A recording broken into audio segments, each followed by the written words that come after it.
If one more person tells you to just take a deep breath to fix your anxiety, you might actually lose it, and I wouldn't blame you for it one bit. By the way, I'm Haley Thomas, a licensed anxiety therapist practicing in Colorado and Oregon, and I specialize in anxiety, trauma, and brain. Every week for the last 8 years, I have listened to countless people who feel like they are failing at anxiety management because deep breathing doesn't actually calm them down, and in some cases, it makes things way worse for them. If deep breathing doesn't work for you, you're not broken and you're not doing anything wrong. Your body just needs something different. When mindfulness and meditation started to get really popular here in the US, a lot of people were quick to think that taking a few deep breaths would fix everything that was wrong with their experience of anxiety. And while it was great that it worked for some people, for others, it left them feeling like they once again weren't doing things the right way. And I want to be so clear.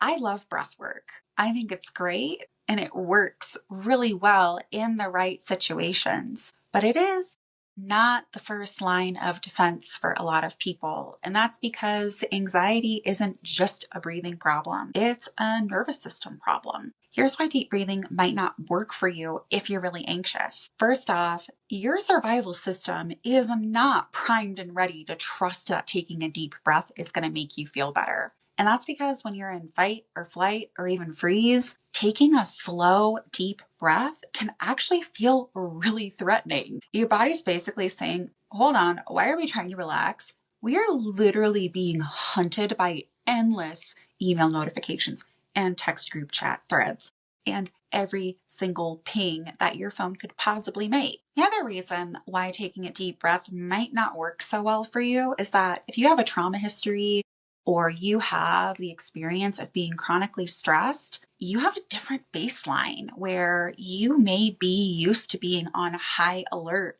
all the time. And if that's the case, trying to regulate can actually be harder for you, and you may need more support to make it happen. And the third reason why deep breathing might not be working so well for you when you're anxious is that breath work does require you to be somewhat in touch with your body, or at the very least, curious about what's going on with your body. And if you're used to being disconnected from your internal experience and your physical sensations, breath cues might not be the most accessible thing for you. Here are some things you can do instead. First thing is you can try orienting to your space, because when we make use of your eyes and your ocular nervous system, we can actually help your body start to take in information that lets you know you are in fact safe. A really simple way to do this is to scan the room slowly from left to right, going from one corner of your space, allowing your eyes to just scan the horizon until you reach the right side. Sometimes it can be nice to do this with your feet firmly planted on the ground as well. And speaking of your feet, this is the second thing that you can try, is actually grounding through physical sensation. I know so many people who don't have access to a grassy outdoor space, but who feel really soothed just by having their bare feet on hardwood floor. And a third thing you can try is actually co-regulation, which is just a fancy way of saying finding comfort with another person or being. For some of you, this might be hugging your partner or sitting close to them. This could also be snuggling with your dog or your cat, or even texting a friend. And after you've tried these 3 tips and gotten a bit more used to them, it's at that point that revisiting breath work might be a better option for you.